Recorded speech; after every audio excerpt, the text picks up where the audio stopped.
നമ്മുടെ സ്വന്തം ചാലക്കുടിയിൽ ക്രിസ്മസിൻ്റെ ആഘോഷങ്ങൾ എവിടെ വരെ എത്തിയെന്നറിയാൻ വേണ്ടി ഞങ്ങൾ വണ്ടി എടുത്തുനിന്ന് ഇറങ്ങിയതാട്ടാ. ഇത് ചാലക്കുടി പള്ളിയാണ്. ഇവിടെ ആഘോഷങ്ങൾ പൊടിക്കാട്ടാ. പിന്നെ അവിടുന്ന് ഞങ്ങൾ സൗത്ത് വഴി നേരെ നോർത്തിലോട്ട് വെച്ച് പിടിച്ചു. റോഡിലൊക്കെ നല്ല തിരക്കായിരുന്നു കേട്ടോ. സമയം 9 മണിയായിട്ടും ഒരു തിരക്കുറവ് കാണുന്നില്ല. എല്ലാവരും ക്രിസ്മസിനെ വരവേൽക്കാനുള്ള തിരക്കിലാണ്.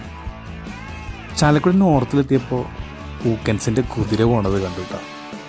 കുതിരനെ എവിടെ വെച്ച് കണ്ടാലും ഒരു കൗതുകം തന്നെയാണല്ലേ.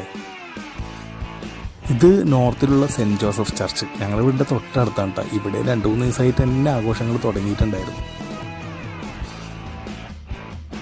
എങ്കിൽ പിന്നെ ചൗക്കപ്പള്ളി കൂടി കണ്ടിട്ട് വരാമെന്ന് കരുതി. ഇവിടെ വന്നപ്പോൾ അതിനേക്കാൾ തകർപ്പൻ ആഘോഷങ്ങൾ. അപ്പോൾ ഇതാണ് ചാലക്കുടിയിലെ ക്രിസ്മസ് ആഘോഷങ്ങൾ കേട്ടോ.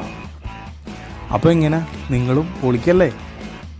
അപ്പോൾ എല്ലാവർക്കും ഹാപ്പി ക്രിസ്മസ്.